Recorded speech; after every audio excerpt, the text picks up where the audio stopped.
أعوذ بالله من الشيطان الرجيم بسم الله الرحمن الرحيم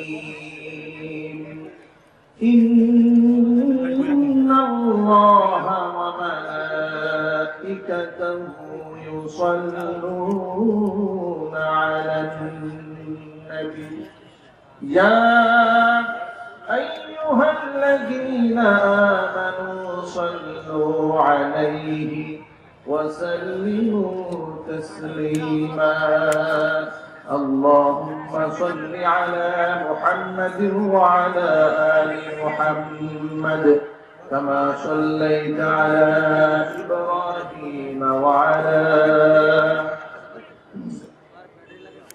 إنك حميد مجيد اللهم بارك على محمد وعلى آل محمد كما باركت على إبراهيم وعلى آل إبراهيم إنك حميد مجيد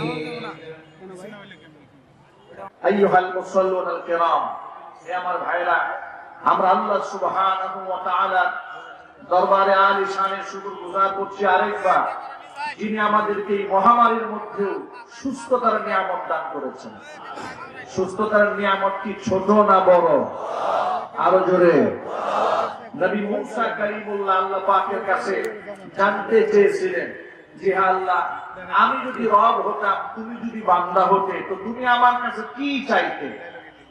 মুসা কালিমুল্লাহর এই প্রশ্নের জবাবে আল্লাহ সুবহানাহু ওয়া তাআলা বলেছিলেন, আমি যদি বান্দা হতাম, তুমি যদি রব হতে, তোমার কাছে সর্বপ্রথম আমি সুস্থতার নিয়ামতকে চেয়ে নিতাম।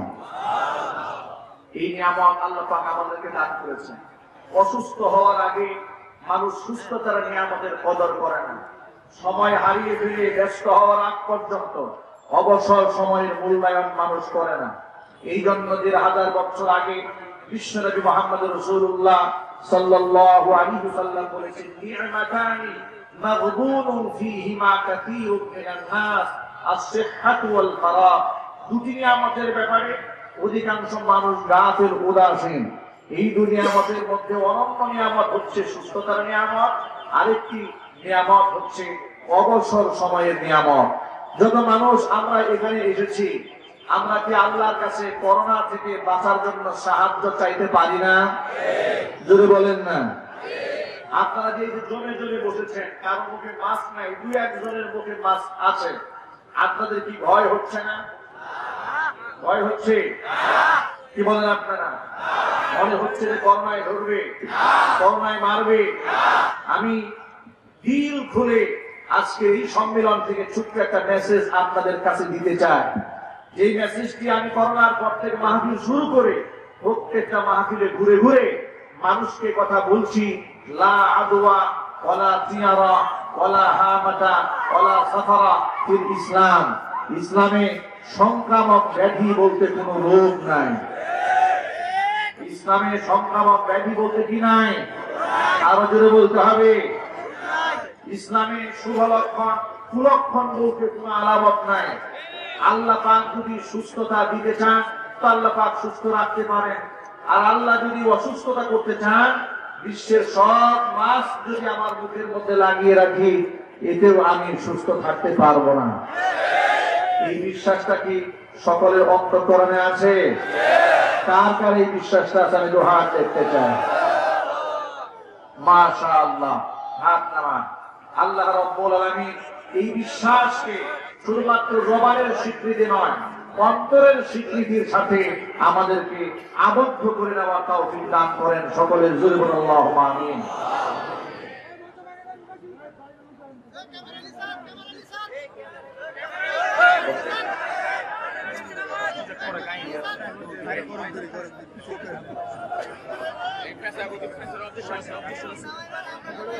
মাশাআল্লাহ, ইতিমধ্যে আজকে এই প্রোগ্রামে যিনি সভাপতি এবং প্রধান অতিথি জননন্দিত জননেতা জনাব মোহাম্মদ মুজফর হোসেন সবুজ এমপি আমাদের মাঝে এসে উপস্থিত হয়েছেন। আল্লাহ সুবহানাহু ওয়া তাআলার কাছে আমরা সকলেই তার নেক হায়াতের জন্য দোয়া করছি। আল্লাহ সুবহানাহু ওয়া তাআলা কোরআনের মাহফিলে যাকে সভাপতির আসন দিয়েছেন, আল্লাহ পাক যেন কোরআনের খিদমত করে করে কিয়ামতের মাঠে কোরআনের খিদমতের বদৌলতে বেহেশতেও এক দামি সিংহাসন আল্লাহ পাক তাকে দান করেন। ইসলামের পক্ষে তিনি যেন বলিষ্ঠ ভূমিকা পালন করতে পারেন, সেই তৌফিক আল্লাহ সুবহানাহু ওয়া তাআলা তাকে দান করেন। আপনারা আমার দিকে মনোনিবেশ করুন। আমি যে মেসেজটি আপনাদের সামনে দিতে চেয়েছি, এটা আমার মন করা মেসেজ নয়। হাদিস শরীফের মধ্যে এসেছে লা আদওয়া, ইসলামের সংক্রামক ব্যাধি বলতে কোনো রোগ নাই। বিশ্বাস রাখতে হবে আমার আল্লাহ যদি আমাকে অসুস্থতার ফয়সালা না করেন, তাহলে পৃথিবীর কোনো করোনা, পৃথিবীর কোনো ডায়াবেটিস, পৃথিবীর কোনো যক্ষা, দুনিয়ার কোনো কলেরা এই পৃথিবীতে আমাকে আক্রান্ত করতে পারে না। কথা বলো ঠিক কিনা? সাহাবায়ে কেরাম প্রশ্ন করলেন, নবীজি আমরা তো সংক্রামক ব্যাধির মতো আলামত জমিনের মধ্যে দেখতে পাই, সেটা হলো আমরা দেখেছি একটা উটের পালের মধ্যে যখন কোন একটা উটের গায়ে খাজলি পচরা দেখা দেয়, ওই একটা উট থেকে সংক্রমিত হতে হতে উটের পালের সবাই অসুস্থ হয়ে যায়, সবগুলো উট দুর্বল হয়ে যায়। তাহলে এর দ্বারা কি প্রমাণ হয় না যে সংক্রামক ব্যাধি বলতে কোনো বিষয় আছে? বিশ্বনবী সাল্লাল্লাহু আলাইহি ওয়াসাল্লাম আকীদা পরিষ্কার করে দিলেন, ফামান আদাল আওয়াল, যদি তোমরা এর মধ্যে সংক্রামক ব্যাধি খুঁজে পেও তাহলে তোমরা আমার প্রশ্নের জবাব দিয়া বলো, প্রথম যে উটটা রোগে আক্রান্ত হয়েছে ওই উটটা কি কিসে আক্রান্ত করেছে? কোন জায়গা থেকে প্রথম উটটা আক্রান্ত হয়েছে? সাহাবায়ে কেরাম বুঝতে পারলেন আল্লাহর পক্ষ থেকে রোগ এসেছে, আল্লাহ পাকের পক্ষ থেকে রোগ এসেছে। এই জন্য সাহায্য চাইতে হবে সবার আগে কার কাছে? আল্লাহ পাকের কাছেই আমাদেরকে সাহায্য চাইতে হবে। গোটা দুনিয়াতে যে পরিমাণ মানুষ করোনা আক্রান্ত হয়ে মারা গিয়েছে, তুলনামূলক ভাবে বাংলাদেশের যে পরিমাণ ঘনবসতি আর জনসংখ্যা রয়েছে, ডাক্তাররা যেভাবে বলে দিয়েছে এটাই যদি বাস্তবতা হতো, তাহলে এই মাহফিলের মধ্যে যেভাবে মানুষ আপনারা বসে আছেন হাজার হাজার, রাস্তাঘাটে ওইভাবে লাশের মিছিল পড়ে থাকতো। বিশ্বের মানুষের সামনে আল্লাহ পাক চোখে আঙ্গুল দিয়ে দেখিয়ে দিয়েছে রোগ তো আল্লাহর পক্ষ থেকে আসে। আল্লাহ যদি কোনো জাতিকে, কোন গোষ্ঠীকে আল্লাহ যদি আপন মেহেরবানিতে হেফাজত করেন, রোগের কোনো ক্ষমতা নাই ওই জাতিকে ধ্বংস করা। আপনারা দেখেন পৃথিবীর বড় বড় ধনী রাষ্ট্রগুলো যেখানে এই রোগের সামনে পরাভূত হয়েছে, পরাজিত হয়েছে, আকাশ পানে তাকিয়ে ছাড়া আর কোনো উপায় ছিল না।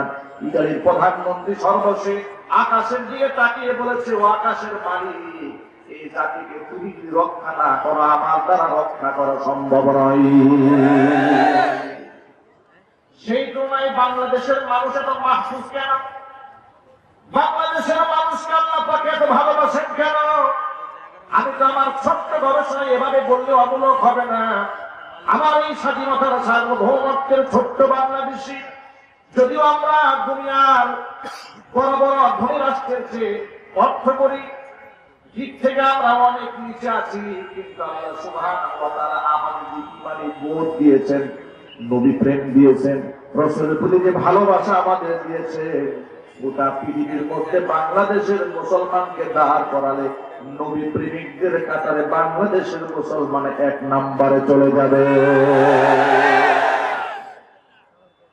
এ মুসলমান প্রমাণ করেছে নবীর জন্য জীবন দিতে হয়, নবীর জন্য রক্ত দিতে হয়, নবীর জন্য জান দিতে তারা রাজি আছে।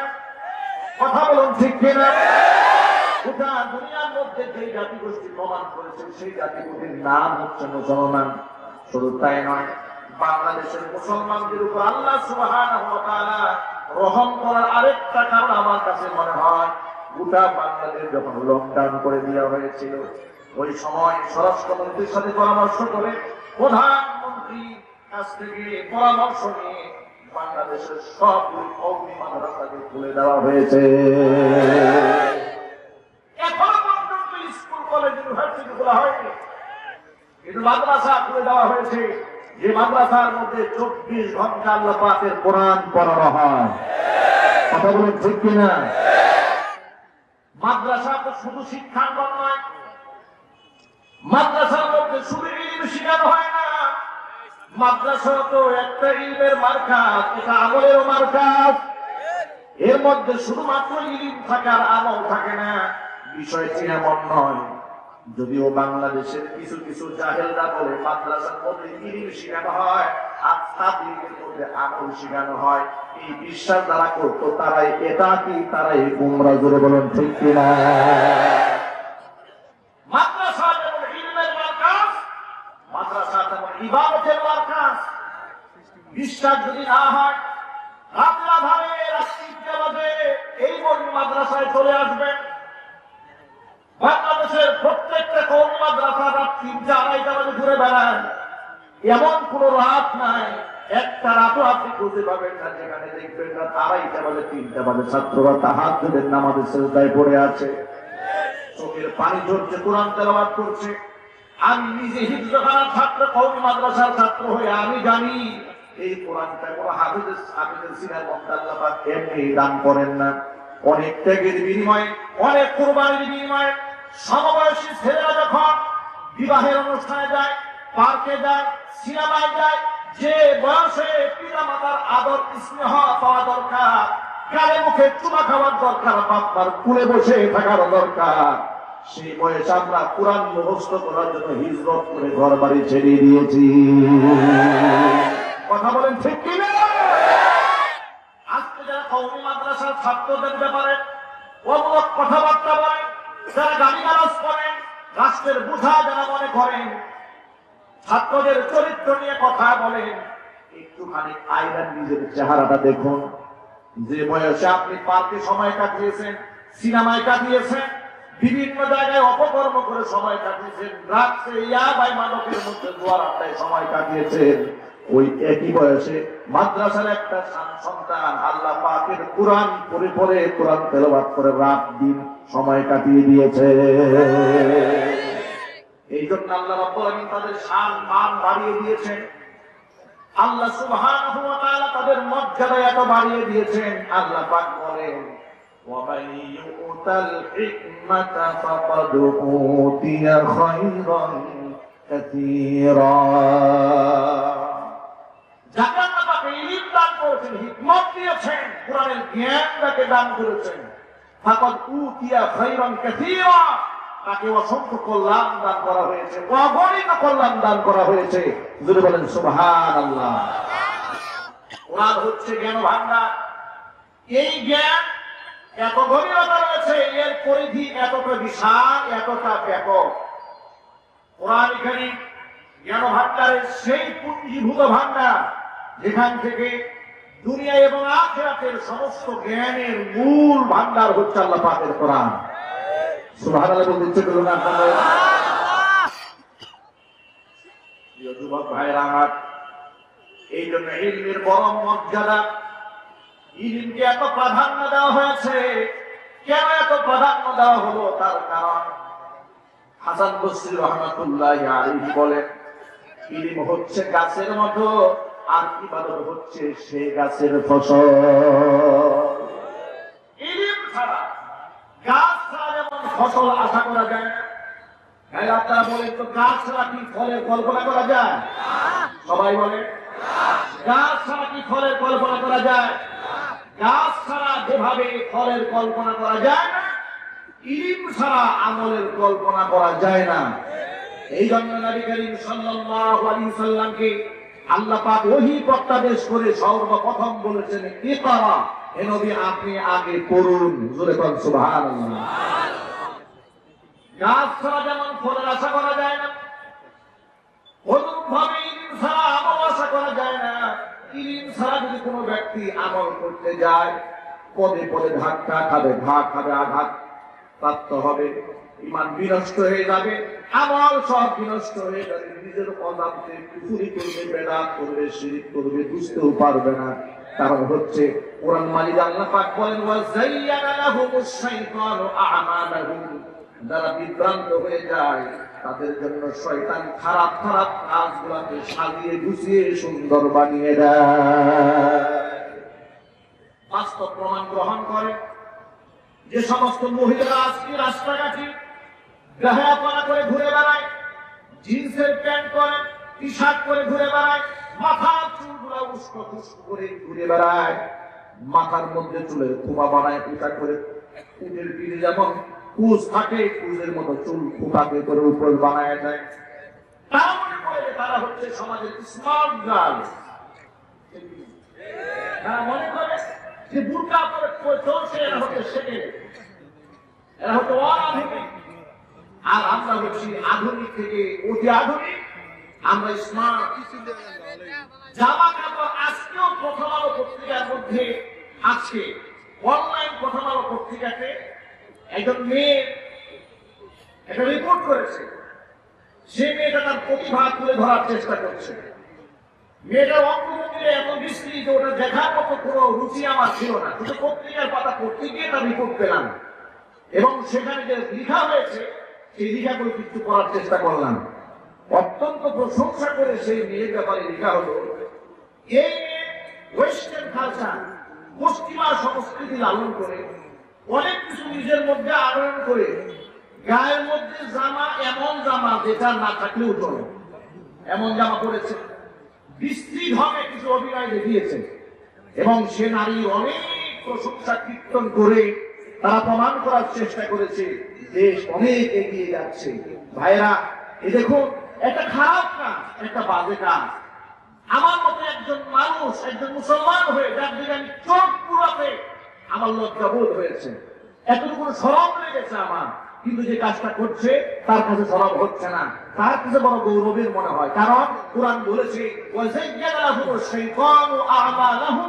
শয়তান তাদের খারাপ কাজগুলোকে সাজিয়ে গুছিয়ে বেঈমান মুনাফিকদের জন্য এবং পথভ্রষ্ট মানুষের জন্য সাজিয়ে গুছিয়ে অপকর্মগুলোকে জাতির সামনে পেশ করে। তারা এটাকে গর্বের সাথে মনে করে এবং পর্দা নিষিদ্ধ মা বোনদেরকে সেকেলে এক দিয়ে মধ্যযুগীয় বর্বর ইত্যাদি শব্দে তাদেরকে আখ্যায়িত করে। কথা বলুন, ঠিক না? প্রিয় ভাইরা, আমি বলতে চাই যে শয়তান যে তাদের জন্য এই অপকর্ম সাজিয়ে গুছিয়ে দিল, এটা তাদের কাছে বড় সুন্দর মনে হয়, প্রশংসনীয় মনে হয়, কিন্তু আপনারা বলুন এর দ্বারা কি সমাজ এগিয়ে যাচ্ছে? জবাব আমি সবার কাছ থেকে শুনতে চাই। আমি জিজ্ঞেস করি না আওয়ামী লীগকে ভোট দিবেন কেন আর বিএনপিকে ভোট দিবেন কেন, আমি প্রশ্ন করেছি ইমানি প্রশ্ন। আপনারা বলুন, এভাবে দেহ খোলামেলা করে রাস্তায় চলে নারীরা কি দেশ এবং জাতিকে এগিয়ে নিয়ে যাচ্ছে? দেহের জামা কাপড় যত বেশি খুলে নাস্তিক্য মনা এবং মুক্ত মনাদের কাছে তার তত দাম বেড়ে যায়। আমি বলতে চাই, দেহের কাপড় চুপড় বেশি বেশি খোলার নাম যদি আধুনিকতা হয়, জামা কাপড় যত বেশি খুলবে তত বেশি যদি আধুনিক হয়, তাহলে আমি বলতে চাই এই পৃথিবীতে কুকুর হচ্ছে সবচেয়ে সভ্য এবং আধুনিক প্রাণী। কথা বলুন। রাস্তাঘাটে পার্কে ওপেন কিংবা ফ্রি সেক্সের মতো আচরণ করা। কয়েকদিন আগে মাদারীপুর যাওয়ার পথে যখন ফেরি পার হচ্ছি, ফেরির ছাদে মাগরিবের নামাজ পড়তে উঠলাম। মাগরিবের নামাজ শেষ করে বেঞ্চে বসে আছি, এমন সময় এক জোড়া ছেলে, একটা ছেলে এক মেয়ে আমাদের সামনে, আমরা বসে আছি, এতগুলো দাড়ি টুপিওয়ালা মানুষ আমাদের সামনে গা হাসাহাসি করে জড়াজড়ি করে আমাদের সামনে দাঁড়িয়ে আছে এবং আমাদেরকে দেখে ছেলেটা না দেখার ভাগ করে আমাদের দিকে পিঠ করে কতক্ষণ দাঁড়িয়ে থেকে মেয়ে একটু ধাক্কা দিল, বুঝিয়ে দিল পিছনে হুজুর আছে, কাজটা ঠিক হচ্ছে না, আস্তে করে নেমে গেল। কিন্তু প্রশ্ন হচ্ছে, এই কালচারটা ঢাকা শহরের পার্কের দিকে তাকায়, সিনেমার দিকে তাকায়, এমনকি অক্সফোর্ড খ্যাত ঢাকা বিশ্ববিদ্যালয়ের চত্বরে এই আচরণটা, এই কালচারটা বর্তমান দিন দিন বেড়েই চলছে। প্রতিবাদ করা মানুষ খুঁজে পাওয়া যাচ্ছে না, কথা বলছে। কিন্তু যারা প্রতিবাদ করে তাদেরকে এরা কখনো জঙ্গিবাদ, কখনো এরা উস্কানি ডাকা কিংবা উগ্রপন্থী ইত্যাদি নামে তারা আখ্যায়িত করে। ইসলামের মূল আদর্শকে বিশ্বাস করা এবং মূল আদর্শের কথা বলা যদি উগ্রবাদী আর মৌলবাদীর আদর্শ হয়ে থাকে, তাহলে আমি সকল ভাইদেরকে বলছি, আমাকে কোরআন মৌলবাদ হতে বলেছে। কোরআন মাজিদের মধ্যে আল্লাহ পাক বলেন, ইয়া আইয়ুহাল্লাযীনা আমানু দুখুলু ফিস-সিলমি কাফা ওয়া লা তাত্তাবিউ খুতুওয়াতিশ শাইতান ইন্নাহু লাকুম আদুউম মুবিন। ভাই আমার, আল্লাহ বলছেন, হে ঈমানদারগণ, ইসলামের মধ্যে পরিপূর্ণ প্রবেশ করো এবং শয়তানের পদাঙ্ক অনুসরণ করো না। শয়তান যে পথে পরিচালনা করতে বলে সেই পথে চলো না। শয়তান তোমাদের চিরন্তন দুশমন, স্পষ্ট দুশমন। আমি আপনাদের সকল ভাইদের কাছে জানতে চাই, ইসলামে পরিপূর্ণ ঢোকার নির্দেশটা কি বুধবাজারের খতিব সাহেব দিয়েছে? আর যারা জবাব দেন নাই তাদের সন্দেহ আছে। ইসলামে পরিপূর্ণ প্রবেশ করার হুকুমটা কে দিয়েছে? শুধু তাই নয়, এবার আরেকটা আয়াত শুনেন, যদি আপনি পরিপূর্ণ প্রবেশ না করেন তো কি হবে? আল্লাহ পাক বলেন, আফাতুমিনুনা বিবাদিল কিতাবি ওয়া তাকফুরুনা বিবাদ ফামা জাযাউ মান ইয়াফআলু যালিকা মিনকুম ইল্লা খিzyun ফিল হায়াতিদ দুনিয়া ওয়া ইয়াওমাল কিয়ামাতি ইউরাদ্দুনা ইলা আশাদ্দিল আযাব ওয়া মাল্লাহু বিগাফিলিন আম্মা তা'মালুন।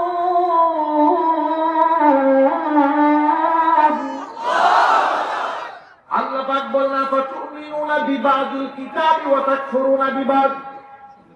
আমার কিতাবের কিছু অংশ তোমরা মানবে আর কিছু অংশ বাদ দেবে।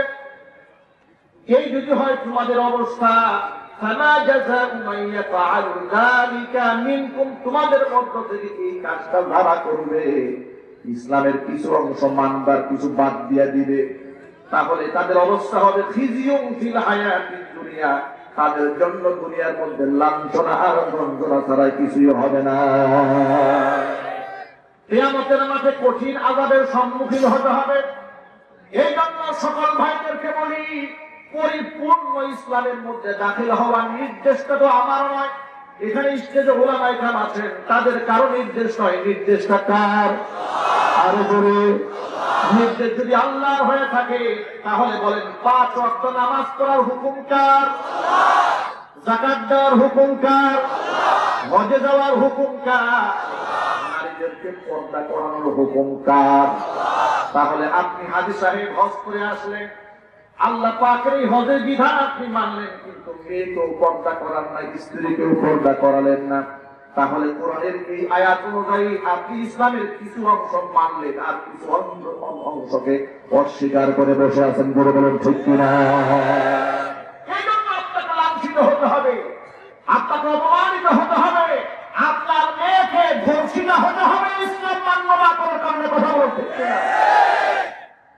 মনে একটা ব্যথা নিয়ে একটা কথা বলেই ফেলি, সেটা হলো আমার দেশে যখন ধর্ষণের স্বর্গরাজ্যে পরিণত হয়েছিল বাংলাদেশ, প্রতিদিন সকালে ঘুম থেকে পত্রিকার পাতায় খুলেই দেখতাম, অমুক জায়গায় ধর্ষিতা মা, অমুক জায়গায় ধর্ষিতা নারী, অমুক জায়গায় গণধর্ষণ, অমুক জায়গায় শিশু ধর্ষণ, অমুক জায়গায় বিদ্যা ধর্ষণ। আছে না নাই? আর বলতে হবে, প্রতিনিয়ত ধর্ষণের সংবাদ যখন ভেসে আসতেছিল, চতুর্দিক থেকে ধর্ষণ বিরোধী আন্দোলন, দেশের অনেক সংস্থা থেকে যখন প্রতিবাদ জানানো হচ্ছিল, ওলামায়ে কেরাম রাস্তায় নামলেন, তারা বয়ান করলেন, মিটিং করলেন।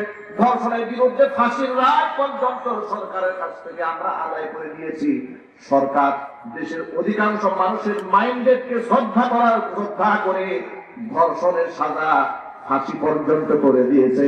এই জন্য আমরা সরকারকে ধন্যবাদ জানাই, আমরা বলি আলহামদুলিল্লাহ। আমরা খুশি হয়েছি। ধর্ষণের সর্বোচ্চ শাস্তি মৃত্যুদণ্ড। এই জন্য কি আপনারা খুশি না বেজার? কম না বেশি? এই খুশিতে সেদিন আরো বেশি খুশি হলো, যেদিন শুধু ধর্ষণ নয়, জিনার শাস্তি বাংলাদেশে মৃত্যুদণ্ড দিতে হবে। কথা বলেন ঠিক কিনা? ধর্ষণের সাজা মৃত্যুদণ্ড হয়েছে, আমরা দারুণ খুশি হয়েছি, কিন্তু জিনার সাজার ব্যাপারে কোনো আইন করা হয় নাই। ধর্ষণের সংজ্ঞাটাও বাংলাদেশে একটু পরিবর্তন হওয়া দরকার। বলা হয়েছে ইচ্ছা করে কোন নারী আর পুরুষ যদি কোনো অপকর্ম করে তাহলে ধর্ষণ করা যাবে না, এটাকে শুধুমাত্র অনৈতিক কাজ বলতে হবে। জোরে জোরে বলেন নাউজুবিল্লাহ। জিনার বিচার থেকে আমাদেরকে বেঁচে থাকতে হবে। তা না হলে দেখেন, ওয়াজ মাহফিলে আমরা আমার মা বোনদের অধিকারের কথা বলি, ওয়াজ মাহফিলে আমরা পিতাদের অধিকারের কথা বলি, ওয়াজ মাহফিলে আমরা আমাদের সন্তানদের অধিকারের কথা বলি, ওয়াজ মাহফিলে আমরা মাদকের বিরুদ্ধে কথা বলি, ওয়াজ মাহফিলে আমরা সুদের বিরুদ্ধে কথা বলি, ওয়াজ মাহফিলে আমরা জঙ্গিবাদের বিরুদ্ধে কথা বলি। কথা বলেন ঠিক কিনা? আপনারা বলেন তো, বাংলাদেশে জঙ্গিবাদের বিরুদ্ধে আলেমদের চেয়ে বজ্র কণ্ঠে কেউ প্রতিবাদ জানিয়েছে? আমি এভাবে শুনতে চাই না জবাব। আমি যদি প্রতিদিন চিৎকার চেঁচামেচি করে 6 ঘন্টা চিৎকার করতে পারি, তা আপনাদেরকে একটা প্রশ্ন করলে কি ইমানদারের মতো জবাব দেওয়া যাবে না? তাহলে কি ইমানদারের মতো জবাব দিয়ে বলেন না, আপনারা তো মাহফিল শোনেন, জঙ্গিবাদের বিরুদ্ধে, মাদকের বিরুদ্ধে, সন্ত্রাসের বিরুদ্ধে, ধর্ষণের বিরুদ্ধে ওলামায়ে কেরাম যেমন বলিষ্ঠ ভূমিকা পালন করে, বাংলাদেশের কোন জাতি গোষ্ঠী এভাবে কি প্রতিবাদ করে? কপালপুরা জাতি এরপরেও তারা আলেমদেরকে ধর্ষণের জন্য দায়ী করে। ঢাকা বিশ্ববিদ্যালয়ের সামনে ওরা মানববন্ধন করেছে, ধর্ষণের জন্য ওয়াজ মাহফিলকে দায়ী করা হয়েছে। আপনারা বলেন, এখানে আমার ডানে বামে এলাকার যোগ্য নেতৃস্থানীয় ব্যক্তিরা বসে আছেন, আপনারা সাক্ষী দিয়ে বলেন, হুজুরদের ওয়াজ শুনে মানুষ ধর্ষক হয়? আরো জোরে, হুজুরদের বয়ান শুনে কোন ব্যক্তি সন্ত্রাসী হয়? কোন ব্যক্তি গুন্ডা হয়? কোন ব্যক্তি মাস্টার হয়? তাহলে যারা বলেছে যে কোরআনের মাহফিল থেকে প্রেসক্রিপশন নিয়ে মানুষ ধর্ষণ করছে, ধর্ষণ বেড়ে গিয়েছে, মাহফিল বন্ধ করতে হবে, ওরা দেশের দুশ্মন, ইসলামের দুশ্মন, কোরআনের দুশ্মন।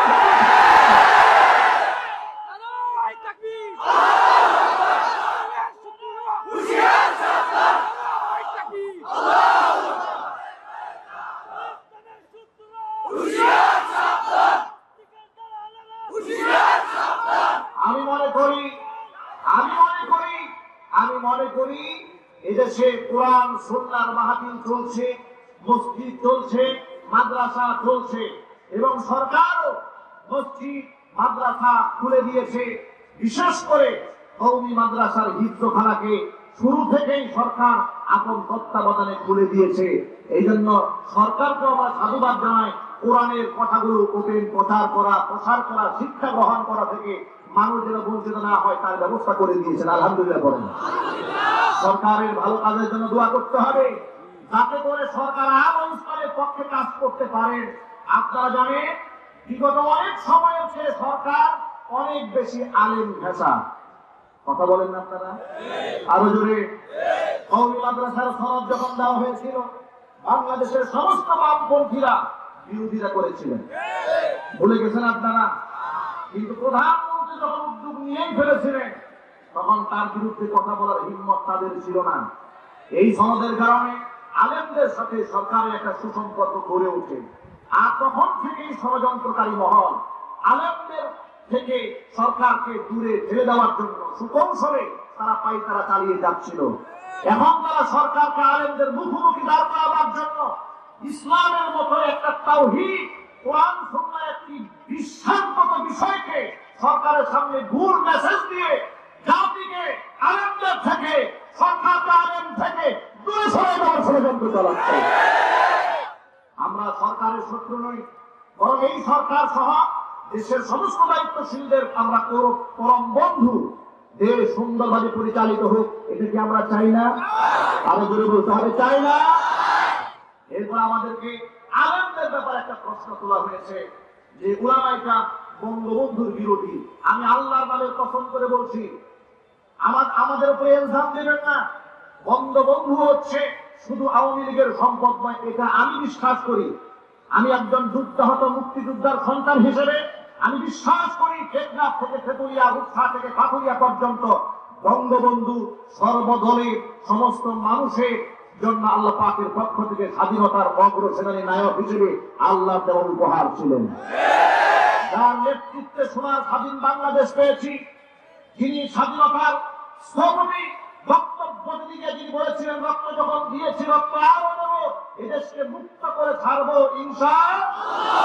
এর মানে স্বাধীনতার ভিত্তি হচ্ছে আল্লাহর উপর বিশ্বাস।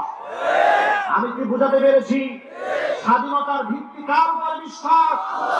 বঙ্গবন্ধু একজন খাঁটি মুসলমান ছিলেন, একজন আল্লাহ প্রেমিক না হলে কোথায় কোথায় ইনশাআল্লাহ বলতেন না। আমরা অনেক নেতার বক্তব্য শুনেছি, আল্লাহ নাম বলতে ভুলে যান, ইনশাআল্লাহ বলতে ভুলে যান। এমনকি শাহরিয়ার কবির সেদিনও বলেছে যে বঙ্গবন্ধু বেঁচে থাকলে আওয়ামী লীগের লোকেরা আল্লাহ এবং বিসমিল্লাহ বলতো না, নাউযুবিল্লাহ। এটা বঙ্গবন্ধুর উপর আওয়ামী লীগের উপরে কত বড় ইলজাম! এজন্য বলি শাহরিয়ার কবির তারা আওয়ামী লীগের দুশমন, বাংলাদেশের দুশমন, বঙ্গবন্ধুর সবচেয়ে বড় দুশমন হবে।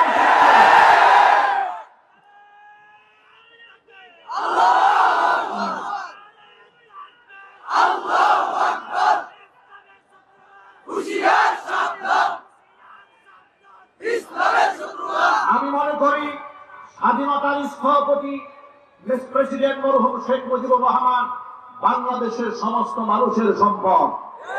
কথা বলতে হবে নাকি শুধুমাত্র আওয়ামী লীগের সম্পত্তি নেই? না, যার নেতৃত্বে দেশ স্বাধীন হয়েছে তিনি সকলের সম্পদ। তার জন্য আমরা মাহফিল থেকে দোয়া করি আল্লাহ পাক তার মানবীয় ত্রুটি বিচ্যুতি ক্ষমা করে জান্নাতুল ফিরদাউস দান করেন। কিন্তু আজকে সুকৌশলে সেই বঙ্গবন্ধুকে আমাদের থেকে ছিনিয়ে নেওয়ার চেষ্টা চালানো হচ্ছে। আমরা বলি মায়ের চেয়ে মাসির দরদ দেখাবেন না। আমরা বঙ্গবন্ধুকে ভালোবাসি, সে দেশের জন্য শ্রম দিয়েছে, কষ্ট করেছে, তিনি মুসলমান ছিলেন। আমরা চাই তার জন্য এমন কাজ করতে যাতে করে তিনি কবরে শুয়ে শুয়ে সব পান, এমন কাজ করতে চাই না যে তার কবরে আগুন জ্বলে কথা বলে ঠিক। এই জন্য বঙ্গবন্ধুর নামে মসজিদ হবে, মাদ্রাসা হবে, কমপ্লেক্স হবে, শিক্ষাঙ্গন হবে, প্রত্যেকটা শহরে শহরে গেট হবে। কিন্তু আল্লাহর কসম শিরকের উপকরণ তৈরি হবে, অন্তরপক্ষে মুসলমান অলিমা থেকে বলতে পারবে না, কথা বলতে। এই জন্য আমি সকল ভাইদের উদাত্ত আহ্বান জানাচ্ছি যে আমাদের সকলকে মনে রাখতে হবে আমরা ইসলামকে ভালোবাসি, আল্লাহকে ভালোবাসি, এই দেশকে আমরা ভালোবাসি।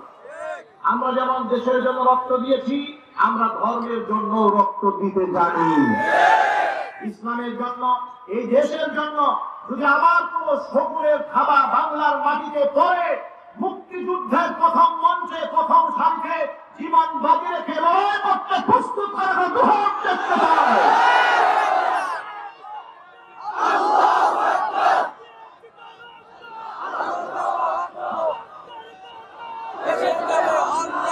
এই জন্য প্রিয় ভাইরা আমার, আমরা চাই যে আল্লাহ সুবহানাহু ওয়া তাআলা এই দেশকে আমরা যেন ভালোবাসতে পারি। এদেশের প্রত্যেকটা ইঞ্চি ইঞ্চি মাটিকে শ্রদ্ধা করে স্বাধীনতার স্থপতির জন্য অন্তরে অন্তঃস্থল থেকে আমরা সার্বক্ষণিক দোয়া করি। কথা বলো ঠিক না? এবং বর্তমান মাননীয় প্রধানমন্ত্রী তিনি তো আমাদের কওমি মাদ্রাসার জন্য সনদ দিয়ে এই আলেমদের সাথে যে সুসম্পর্ক গড়েছেন, আমরা চাই আলেমদের সাথে পরামর্শ নিয়েই তিনি একটা সিদ্ধান্ত গ্রহণ করবেন। আমরা এটা চাই কিনা? আমরা প্রধানমন্ত্রীকে সম্মান করি, তিনিও ইসলামের জন্য অনেক কাজ করেছেন। আলেমদের পরামর্শ নিয়ে তিনি যদি দেশ চালান, সমাজ চালান, এই দেশ কি খারাপ হবে না সুন্দর হবে? কারণ দেখেন এই স্টেজে কত আলেম ওলামা, এটা আমাদের বাম পাশে বসে আছেন আমাদের সবুজ ভাই, আমাদের নগরে বসে আছেন গাজীপুরের নগর পিতা আলহাজ অ্যাডভোকেট জাহাঙ্গীর আলম সহ গাজীপুরে যত নেতৃবৃন্দ আছেন, আপনারা বলেন তাদের সাথে আলেমদের কত ঘনিষ্ঠতা রয়েছে। দেখেন অনেক নেতারা মাহফিলে তো ওয়াজ শুনতে যান না, আর আপনাদের এমপি এই হাজার মানুষের দিকে কোরআন শোনার জন্য বসে আছেন। এটা কি ইসলামকে ভালোবাসা নয়? এটা কি কোরআনকে ভালোবাসা নয়? আমরা চাই এই ভালোবাসার অদল বদল করে আলেমদের পরামর্শ নিয়ে তারা সমাজকে পরিচালনা করবে। আল্লাহ সুবহানাহু ওয়া তাআলা সেই তৌফিক তাদেরকে দান করেন। প্রিয় যুবক ভাইরা, আল্লাহ পাক রব্বুল আলামিন বলেন, আতাতুমিনুনা বিবাদিল কিতাবি ওয়া তাকফুরুনা বিবাদ। কিছু অংশ মানবে আর কিছু অংশ বাদ দিবে, এমন যেন না হয়ে যায়। তাহলে লাঞ্ছিত হতে হবে। এই জন্য আমাদের সকলকে পরিপূর্ণ এবং খাঁটি মুসলমান হতে হবে। নামাজ যেন আল্লাহর হুকুম, নামাজ যেমন আল্লাহর হুকুম, হজ যেমন আল্লাহর হুকুম, যাকাত যেমন আল্লাহর হুকুম, আমার মা বোনদের পর্দা করে চলা সেটাও আল্লাহ পাকের হুকুম। কোরআন কারীমের বিশুদ্ধ ইলম শিক্ষা করা এটাও আল্লাহ পাকের হুকুম। ইলম ছাড়া মানুষ বরবাদ হয়ে যায়। আল্লাহ সুবহানাহু ওয়া তাআলা কোরআন মাজিদের মধ্যে বলেছেন, আল্লাহ পাক বলেন, ওয়া মা কানা লিমুমিনিন ওয়া লা মুমিনাতিন ইযা কাদাল্লাহু ওয়া রাসূলুহু আমরান আন ইয়াকুনা লাহুমুল খিয়ারাতু মিন আমরিহিম ওয়া মান ইয়াসিল্লাহা ওয়া রাসূলাহু ফাকাদ দাল্লা দালালান মুবিনা। আমি আল্লাহ এবং আমার রাসূল যদি কোনো সিদ্ধান্ত দিয়ে ফেলে, ওই সিদ্ধান্ত দেওয়ার পরে দুনিয়ার কোন মুমিন মুসলমান নিজের পক্ষ থেকে কোন রায় ঘোষণা করবে তার আর সুযোগ থাকে না। এই জন্য ভাইরা আমার আল্লাহ আমার নবী যদি আমাকে কোন সিদ্ধান্ত জানায় দেন, হাসি মুখে মাথা পেতে নিতে রাজি আছি। কারা কারা? আল্লাহ যদি কোন সিদ্ধান্ত নেন, আল্লাহ রাসূল যদি আমার জন্য কোন ফয়সালা করেন, আমরা কি হাসি মুখে হুজুরের ফয়সালা, আল্লাহর ফয়সালা মানতে রাজি আছি ইনশাআল্লাহ? আল্লাহ যেন আমাদের কবুল করে নেন। ছোট্ট একটা ঘটনা বলে আমি আমার আলোচনা ইতি টানবো ইনশাআল্লাহ। আমাদের দেশে ধনী গরিবদের আমরা ভেদাভেদ করি, ঠিক কিনা? আমরা ধনী গরিব এত ভেদাভেদ সৃষ্টি করি যে ধনী গরিবের সাথে বসে তাও খেতে চায় না। সাদা মানুষ কালো মানুষের ভেদাভেদ আমরা করেছি, ইসলাম করেনি। কথা বলে ঠিক কিনা? মানুষে ভেদাভেদ, আমাদের মানুষকে বেশি শ্রেষ্ঠ আর আমরা যারা আজমি আমাদের কোনো দাম নাই, এই ভেদাভেদটা আল্লাহ করেছেন, আল্লাহ রাসূল করেছেন। বিদায় হজের ভাষণে আল্লাহ নবী সাল্লাল্লাহু আলাইহি সাল্লাম বলেন, শোনেন, আরবের উপর অনারবের উপর আরবের কোনো প্রাধান্য নাই। সুবহানাল্লাহ, আরবের সুবহানাল্লাহ, কোনো প্রাধান্য নাই। সাদা কালো দিয়া আল্লাহর কাছে দামি হওয়া যায় না। আল্লাহর কাছে যদি দামি হতে চাও, ইন্না আকরামাকুম ইনদাল্লাহি আতকাকুম ইন্নাল্লাহা আলিমুন খাবীর। তাকওয়া দিয়ে আমি আল্লাহর কাছে দামি হয়ে যাও। তাকওয়া দিয়ে দামি হয়েছেন হযরত বিলাল রাদিয়াল্লাহু তাআলা আনহু, তাকওয়া দিয়ে দামি হয়েছেন হযরত খাব্বাব রাদিয়াল্লাহু তাআলা আনহু, তাকওয়া দিয়ে দামি হয়েছেন হযরত খুবাইব রাদিয়াল্লাহু তাআলা আনহু, তাকওয়া দিয়ে আল্লাহ পাক সুবহানাহু ওয়া তাআলার কাছে দামি হয়েছেন হযরত আম্মার রাদিয়াল্লাহু তাআলা আনহু, তাকওয়া দিয়ে দামি হয়েছেন লুকমান আলাইহিস সালাতু ওয়াস সালাম। আল্লাহর নবীর লক্ষ লক্ষ সাহাবীর ভেতরে একজন সাহাবীর নাম ছিল হযরত জুলাইবিব রাদিয়াল্লাহু তাআলা আনহু। দেখতে একজন খাটো মানুষ ছিলেন, গায়ের রং ছিল কালো, তাকে কেউ বাসত না ভালো, অধিকাংশ মানুষ তার থেকে দূরে থাকতো। এমনকি মদিনাতে ওই সময় কোন মেয়ে এই লোকটাকে বিবাহ করতে চাইতো না। এমনকি মদিনার কোন মেয়ের বাবা এই মেয়ের সাথে নিজের মেয়েটাকে বিবাহ দিতে চায় না। কিন্তু হযরত জুলাইবিব রাদিয়াল্লাহু তাআলা আনহু ইতিমধ্যে যুবক হয়ে গিয়েছিলেন। বিশ্বনবী সাল্লাল্লাহু আলাইহি ওয়াসাল্লাম একদিন জুলাইবিবকে ডাকতে বলেন, জুলাইবিব, তুমি কি বিবাহ করবে না? তোমার কি বিয়ের কোনো প্রয়োজন নাই? জুলাইবিব রাদিয়াল্লাহু তাআলা আনহু বলেন, ইয়া রাসূলুল্লাহ, আপনি আমার চেহারার দিকে তাকান আর বলেন, আমার মতো এমন বিশ্রী চেহারার মানুষের সাথে কে বিবাহ বসবে, কিংবা কোন বাবা তার মেয়েকে বিবাহ দেবে? আল্লাহর হাবিব বলেন, তোমার কি বিবাহের প্রয়োজন? তিনি বলেন, অবশ্যই বিবাহের প্রয়োজন আছে। এবার আল্লাহ নবী সাল্লাল্লাহু আলাইহি ওয়াসাল্লাম মদিনার মধ্যে এক সুন্দরী মেয়ে তার বাবার কাছে গেলেন। বাড়ির সামনে গিয়ে আল্লাহর হাবিব সাল্লাল্লাহু আলাইহি ওয়াসাল্লাম আনসারী সাহাবীকে ডাকলেন, ডেকে বললেন, আনসারী, আমি তোমার বাড়িতে এসেছি একটা প্রস্তাব নিয়ে। আনসারী বলেন, নবী আপনি কি এর প্রস্তাব নিয়ে আসেন? আনসারী সাহাবী করতে জবাব হুজুর বলেন, তোমার কাছে আমি বিয়ের প্রস্তাব নিয়ে এলাম। আনসারী বলেন, নবী কার বিয়ের প্রস্তাব? তোমার মেয়ের জন্য বিবাহের খুতবা নিয়ে এলাম, বিবাহের পয়গাম নিয়ে এলাম। এ কথা শোনা মাত্র আনসারী সাহাবী আনন্দে আত্মহারা। সে মনে করেছে নবীজি বোধহয় নিজের জন্য আমার মেয়েটাকে স্ত্রী হিসেবে গ্রহণ করার পয়গাম দিয়েছে। ছোট্ট করে একটা মেসেজ দিয়ে দিয়ে আপনারা মনে রাখবেন, মদিনাতে কোন মেয়ের যখন বিবাহের বয়স হয়ে যেত, আনসারী সাহাবীরা সবাই অপেক্ষা থাকতেন আমার নবীর পক্ষ থেকে যদি আমার মেয়ের জন্য একটা ফয়সালা আসে, একটা খুতবা যদি আসে, একটা বিবাহের পয়গাম যদি নবীর পক্ষ থেকে আমার মেয়ের জন্য আসে, তাহলে জীবনটা আমাদের ধন্য হয়ে যাবে। কারণ আল্লাহ নবীর কাছে আমার মেয়ে বিবাহ দেবে, আমার মেয়ের বিবাহ হবে, এর চাইতে সৌভাগ্যের পরিচয় তো জমিনে আর কিছু হতে পারে না, ঠিক কিনা? কিন্তু যখন দেখতে পেলেন নবীর পক্ষ থেকে কোনো রেসপন্স নাই, আল্লাহ নবী সাল্লাল্লাহু আলাইহি সাল্লামের কোনো আগ্রহ নাই, আল্লাহর পক্ষ থেকে কোনো ফয়সালা আসে না, তখন আনসারী সাহাবীরা তাদের মেয়েদেরকে অন্যত্র বিবাহ দেওয়ার চেষ্টা করতেন। নবী যখন বললেন বিবাহের পয়গাম নিয়ে এসেছি, আনসারী সাহাবী বড় খুশি হয়ে মনে করেছেন হুজুর নিজের জন্য বোধহয় বিবাহের পয়গাম দিয়েছেন, এই জন্য তিনি খুশি হয়েছিলেন। আল্লাহর হাবিব বলেন, আনসারী আমি আমার নিজের জন্য পয়গাম নিয়ে আসি নাই, আমি জুলাইবিবের জন্য পয়গাম নিয়ে এসেছি। জুলাইবিব রাদিয়াল্লাহু তাআলা আনহুর নাম শুনে এই আনসারী সাহাবীর মনটা খারাপ হয়ে গেছে, মনটা একদম খারাপ হয়ে গেল যে হুজুর আর কোন লোক খুঁজে পেলেন না, এমন একটা কালো ছেলের জন্য আমার মেয়ের বিবাহের পয়গাম নিয়ে এসছে। কিন্তু রাসূলকে প্রত্যাখ্যান করবেন কিংবা হুজুরের এই পয়গামকে মুখের সামনে না করে দেবেন, এই সাহস কি পৃথিবীতে কোনো মুসলমানের আছে? আরো জোরে না, এই সাহস বললেন আল্লাহর নবী তাহলে আমি বিষয়টি নিয়ে আমি আমার মেয়ের সাথে এবং মেয়ের মায়ের সাথে একটু পরামর্শ করে নেই, তাদের পক্ষ থেকে কি ফয়সালা আছে আগে শুনে নেই।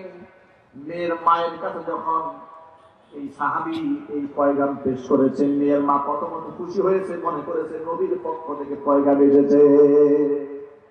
মেয়ের মাকে বলা হলো না নবীজির জন্য পয়গাম আসে নাই, তবে প্রস্তাবটা নবী পেশ করেছেন, জুলাইবিবের জন্য পেশ করেছে। জুলাইবিবের নাম শুনে মেয়ের মায়ের মাথা খারাপ হয়ে গেছে, না হবে না, প্রশ্ন আছে না, এমন একটা ছেলের কাছে আমার এই সুন্দরী মেয়েটা বিবাহ হবে? আপনি রাসূলকে বিনয়ের সাথে বুঝাইয়া বলবেন যে আমার মেয়ে এই বিবাহের সম্মত নয়, আপনি বুঝাই দিয়ে আসবেন। এই স্বামী স্ত্রীর মধ্যে কথোপকথন হচ্ছে, এই ফাঁকে দরজার আড়াল থেকে মেয়েটা কথা শুনে ফেলেছে যে আমার বিবাহের পয়গাম হচ্ছে, রাসূল পয়গামটা দিয়েছে, কার স্বামী যেন দিচ্ছেন এটা তিনি শুনতে পান না। মেয়ে ঘর থেকে বের হয়ে আসলে মাকে ডাক দিয়ে বলে, মা, আম্মা জান, আব্বা জান, আমি অস্ফুট আওয়াজে শুনতে পেলাম আমার বিবাহ নিয়ে তোমরা কোনো এক ব্যক্তির সাথে আলাপ হয়েছে, তোমরা বলতে নবীজি বিবাহের পয়গাম পাঠিয়েছে, কার সাথে বিবাহের পয়গাম? বাবা মা মেয়ের কাছে বলতে নারাজ, বলতে চান না, মেয়ে মনে কষ্ট পাবে এটা মনে করে বারবার মেয়ে পিলাপিলি করে বলছেন, আপনি বলেন কার সাথে নবী বিয়ের পয়গাম দিয়েছে? বলে জুলাইবিব নামক যে সাহাবী রয়েছে মদিনার মধ্যে সবচেয়ে কালো সাহাবী, তার সাথে বিয়ের প্রস্তাব। এ কথা শোনা মাত্র বাবা মনে করেছে মেয়ে বোধহয় গুসা করে এই মতটাকে, এই খুতবাটাকে প্রত্যাখ্যান করবে। কিন্তু আশ্চর্যের ব্যাপার, মেয়ে বলছে, আব্বাজান আম্মাজান, আমি মোটেও নারাজ নই, আমি তো হাসি মুখে আল্লাহর নবী আমার জন্য যে পাত্র সিলেক্ট করেছে, নবী হচ্ছে রহমতের নবী, মায়ার নবী, এই আসমানে নিজে জমিনের উপরে আমার নবী হচ্ছে ইনসাফের নবী, আর নাই ইনসাফের মানুষ আর নাই। আমার নবী আমার জন্য যে পাত্র খুঁজেছেন, সিলেক্ট করেছেন, নিঃশব্দে তার মধ্যে কল্যাণ আছে।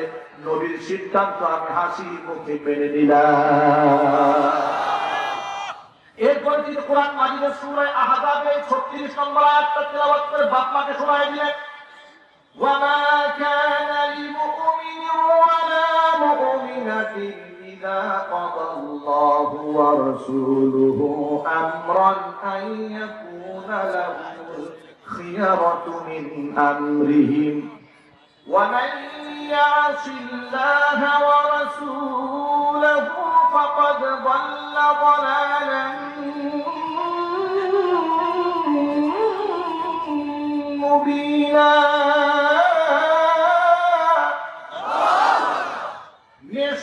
আল্লাহ তো কোরআন শরীফে বলে দিয়েছেন, তোমাদের কি মনে নাই আল্লাহ এবং তার রাসূল যদি কোনো সিদ্ধান্ত দিয়ে ফেলেন, মানুষ তার নিজের পক্ষ থেকে কোনো রায় দিতে পারে না, যেখানে নবী রায় দিয়ে ফেলেছেন, নবীজি যেখানে আমার জন্য পাত্র সিলেকশন করেছেন, নিঃসন্দেহে তার মধ্যে বরকত রয়েছে। নবীজির কাছে বিবাহের পয়গামের ব্যাপারে আমার রাজির কথাটা জানায় দেন, জোরে জোরে বলেন সুবহানাল্লাহ। আপনার নবী উভয় বিবাহ বন্ধনে আবদ্ধ করে দিলেন, এমন দোয়া করলেন আল্লাহ নবী সাল্লাল্লাহু আলাইহি ওয়াসাল্লাম রহমতে বরকত আল্লাহ পাক তাদের ঘরটাকে আলোকিত বানাই দিয়ে পরবর্তীতে এই জুলাইবি রাদিয়াল্লাহু তাআলা আনহু জিহাদের ময়দানে যখন শহীদ হয়েছিলেন, হাদিসের কিতাবের মধ্যে এসেছে এই মেয়েটা এত বেশি সম্পদের অধিকারী হয়েছিলেন যে তার সম্পদ এত বেশি বিলীন করেছে, কোন মহিলা সাহাবী এত সম্পদ অন্যদের মাঝে বিলি করতে পারে নাই। আল্লাহ পাক তাকে শান দিয়েছিলেন, মান দিয়েছিলেন, ইজ্জত দিয়েছিলেন, সম্মান দিয়েছিলেন। এই সম্মানটা কি টাকা পয়সার বিনিময়ে পেয়েছিলেন? না। জুলাইবি রাদিয়াল্লাহু তাআলা আনহু একজন কালো মানুষ হওয়ার পরে নবীজির কাছে শ্রেষ্ঠ পাত্রে পরিণত হয়েছিলেন। আপনারা এটাও জানেন হযরত আলী কাররামাল্লাহু ওয়াজহা আল্লাহর হাবিবের মেয়ের জামাই, ঠিক কি না? এখন আপনারা বলেন নবী করিম সাল্লাল্লাহু আলাইহি ওয়াসাল্লাম যখন কলিজার টুকরা ফাতিমাতুজ জাহরা, যার ব্যাপারে হুজুর বলেছেন ফাতিমা তো বিবাতুন মিন্নি, ফাতিমা হচ্ছে আমার দেহের গোশতের একটা টুকরা, কোন ব্যক্তি যদি ফাতিমাকে কষ্ট দেয় সেই ব্যক্তি আমাকে কষ্ট দেয়। সেই ফাতিমা কলিজার টুকরাকে আলীর হাতে যখন উঠায় দেয় তখন আলী মহারণা দেওয়ার মতো টাকা ছিল না। সুবহানাল্লাহ বলতে বলল না। যেখানে মদিনার বড় বড় ধনীরা হযরত আলী কাররামাল্লাহু ওয়াজহাকে বিবাহের প্রস্তাব দিয়েছিলেন, কিন্তু নবী করিম সাল্লাল্লাহু আলাইহি ওয়াসাল্লাম ধনীদের কাছে দেন নাই, দিয়েছেন আলীর কাছে, যার সম্পদ ছিল না কিন্তু তাকওয়া, পরহেজগারিতা এবং দ্বীনের পথে অবিচলতা, অটলতা দেখে আল্লাহ নবী সাল্লাল্লাহু আলাইহি ওয়াসাল্লাম তার মেয়ের জন্য হযরত আলীকে সিলেক্ট করেছিলেন।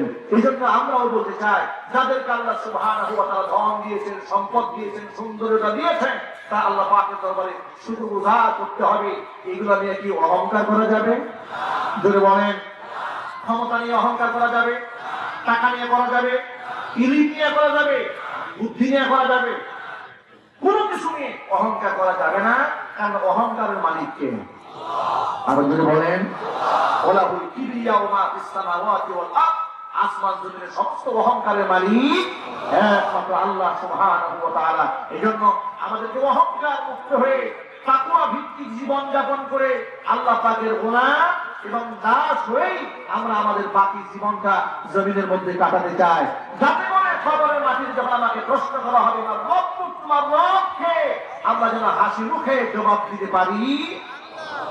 আর মুহাম্মদের সাথে বলুন, যদি প্রশ্ন করা হয় না রব্বুক, জবাব কি হবে? যদি জিজ্ঞেস করা হয় ওয়া নবিয়্যুক, যদি জিজ্ঞেস করা হয় ওয়া দীনুক, দ্বীন ইসলাম, নবী মুহাম্মদ সাল্লাল্লাহু আলাইহি ওয়াসাল্লাম আমাদের আল্লাহ, এই তিনটা প্রশ্নের জবাব যদি আমরা কবরের মাটিতে সঠিকভাবে দিতে পারি, অন্যান্য সব কাজ আল্লাহ পাক আমার আপনার জন্য সহজ বানায়া দিবে। আল্লাহর নবী সাল্লাল্লাহু আলাইহি ওয়াসাল্লামের সাহাবী হযরত উসমান গনি জিন্নুরাইন রাদিয়াল্লাহু তাআলা আনহু নবীজি সাল্লাল্লাহু আলাইহি ওয়াসাল্লামের দুই মেয়ের জামাই, এক মেয়ে ইন্তেকাল হওয়ার পরে আরেক মেয়েকে নবী বিবাহ দিয়েছিলেন। আল্লাহ নবী বলেন, সেই মেয়েটা মারা যাওয়ার পরে হুজুর সাল্লাল্লাহু আলাইহি ওয়াসাল্লাম বলেন, আমার যদি আরেকটা মেয়ে থাকতো আমি সেই মেয়েটাকে উসমানের কাছে বিবাহ দিতাম। এত মহব্বত হযরত উসমানকে করেছেন, কারণ হচ্ছে তিনি শুধুমাত্র সম্পদের ধনী ছিলেন না, তিনি ছিলেন মনেরও ধনী, আমলেরও ধনী। উসমান গনি রাদিয়াল্লাহু তাআলা কবরের পাশ দিয়ে যখন হেঁটে যেতেন, কবরের পাশ দিয়ে হেঁটে যাওয়ার সময় অশ্রু সিক্ত হয়ে যেতেন, চোখের পানিতে দাড়ি ভিজে ভিজে পড়ত। সাহাবায়ে কেরাম প্রশ্ন করলেন, জান্নাতের কথা শুনলে, জাহান্নামের কথা শুনলে আপনি এত কান্না করেন না, কবরের কথা শুনলে এত কান্না করেন কেন? জবাব দিয়ে বলেছেন, আমি আমার নবীর মুখে শুনেছি কবর হচ্ছে প্রথম ঘাঁটি, ওই ঘাঁটিটা যদি কারো জন্য সহজ হয়ে যায়, কবরের অন্যান্য সব কাজ আল্লাহ পাক তার জন্য সহজ বানায়া দিবে। আল্লাহর কাছে আমরা দোয়া করি, রব্বুল আলামিন, আমল দিয়ে নাজাত পাবো না, আমল দিয়ে জান্নাত অর্জন করা সম্ভব হবে না। আল্লাহুম্মা হাসিবনি হিসাবান ইয়াসীরা, আল্লাহ তুমি আমাদের হিসাবটা আমাদের জন্য সহজ বানায় দাও। সকলে আপনার জোরে আমার সাথে বলেন আল্লাহুম্মা হাসিবনি হিসাবান হিসাবাই ইয়াসীরা আল্লাহুম্মা হাসিবনি হিসাবাই ইয়াসীরা আল্লাহুম্মা হাসিবনি হিসাবাই ইয়াসীরা। অর্থ হচ্ছে আল্লাহ, আল্লাহ তুমি আমাদের জন্য আমার হিসাবকে সহজ বানিয়ে দাও। আর হিসাব সহজ হওয়া মানে হচ্ছে বিনা হিসেবে জান্নাতের ফয়সালা হয়ে যাবে। আল্লাহ যদি হিসাব শুরু করেন, কোন ব্যক্তির কি ছুটে যাওয়ার কোন উপায় আছে? ইয়ালামু খাইরাতাল আয়ুন ওয়া মা তুখফি সুদূর। আল্লাহ কোরআন মাজিদে বলেন তোমার চোখের খেয়ানত পৃথিবীর কেউ দেখে না। তুমি প্রচন্ড রৌদ্রের মধ্যে কালো সানগ্লাস পরেছিলে, তুমি যে বাঁকা চোখে কোথায় তাকিয়েছিলে এটা মানুষ দেখে না, কিন্তু আমি তোমার চোখের খেয়ানতটা লক্ষ্য করেছি। সুবহানাল্লাহ বলেন। আমি এই আয়াতটা যখন পড়ি আমার বারংবার নিঃসন্দেহে আমার স্রষ্টার প্রতি আমার অগাধ বিশ্বাস এত বেশি আছে, আমি মনে করি, বিশ্বাস করি, লালন করি, আমার স্রষ্টার বিশ্বাসের মধ্যে কেউ যদি আমাকে ঘাটতি সৃষ্টি করতে চায় এতে করে আমি শহীদ কাফেলায় শামিল হতে রাজি, কিন্তু আমার স্রষ্টার প্রতি বিশ্বাস হতে পারবো না। কথা বলো ঠিক কিনা? আমার আল্লাহ পাক বলে তোমার সব কর্ম আমি এমন ভাবে পর্যবেক্ষণ করি, তোমার চোখের আড়ি তুলি, ইয়ালামু খাইরাতাল আয়ুন, তোমার চোখের খেয়ানতটাকেও আমি আল্লাহ পাক দেখতে পাই। সুতরাং আল্লাহ সুবহানাহু ওয়া তাআলা যেহেতু আমার সব জানেন, আমার সব দেখেন, এই জন্য আমি আল্লাহ পাকের কাছে হিসাব দিয়ে পুরাতে পারবো না। আল্লাহর কাছে বলি রব্বুল আলামিন তুমি আমার জন্য আমার হিসাবকে সহজ বানিয়ে দাও। সকলে জুড়ে বলেন আল্লাহুম্মা আমিন। আল্লাহ সুবহানাহু ওয়া তাআলা কোরআন এবং সুন্নাত আমাদের সকলকে অর্জন করার তৌফিক দান করেন। সকলে জুড়ে বলেন আল্লাহুম্মা আমিন।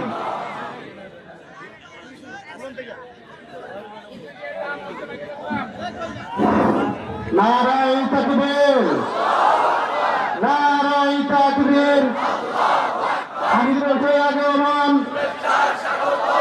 চিকিৎসকের আগমন, বর্ণিবাসীর পক্ষ থেকে, বর্ণিবাসীর পক্ষ থেকে, নাজম সাহেবের পক্ষ থেকে, এমপি সাহেবের পক্ষ থেকে নারায়ে তাকবীর। সম্মানিত উপস্থিতি, আমাদের কাঙ্ক্ষিত মেহমান যাকে আমরা অনেক কষ্ট করে এখানে আনতে পেরেছি, এজন্য মহান আল্লাহ পাক রব্বুল আলামিনের কাছে শুকরিয়া জানাই। সকলে বলে আলহামদুলিল্লাহ। ভাই আমরা